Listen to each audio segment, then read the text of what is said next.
Hi! For today's video, magluluto ako ng pork binagoongan. Ito nga, sinimulan ko ng balatan at hiwain itong bawang. Isang buong bawang nga pala yung ginamit ko dito. And then, itong sibuyas. After ko nga mabalatan at mahiwa itong sibuyas, ay sinunod ko naman itong kamatis. 4 na kamatis nga ang ginamit ko dito. And ayan, sinesave ko yung mga buto para maipatanim ko siya sa bakuran. Sa talong naman, 5 pirasong medium size na talong ang ginamit ko dito. Ayan, at hiniwa ko lang sa gitna and then hiniwa ko ng paslant yung mga talong. And then ibababad sa tubig yung talong para maiwasan yung pangingitim nito. Next is I have here the siling haba and siling labuyo.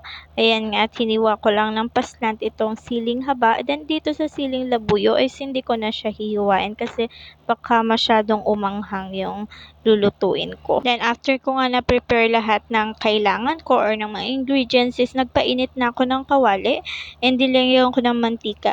Dalawang kawali na nga ang ginamit ko dito kasi yung sa kabila is pagpiprituhan ko siya ng talong and then dito naman is pinagigisahan ko. Ayan, naggisa na nga ako ng sibuyas at bawang and then yung kamatis. At muntik na nga masunog yung bawang kasi may bumili ng ice cream so naiwan ko saglit yung niluluto ko. Then doon naman sa kabila, binawasan ko yan ng mantika, hindi ko na napakita.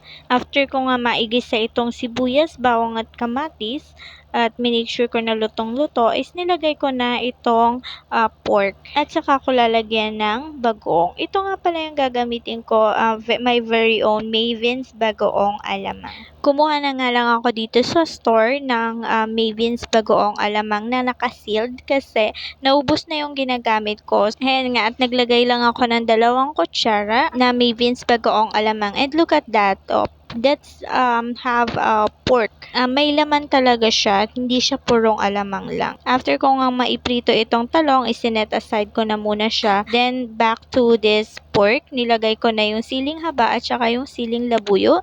And then isinama ko na itong talong na naprito. Nag-add nga din pala ako dito ng black powder pepper and 1 tablespoon of sugar. After ko nga maisama na lahat ang mga ingredients, isinalin ko na siya sa isang lagayan and ready na ang aking pork binagoongan. Kain po tayo. That's it for today's video. Thank you for watching.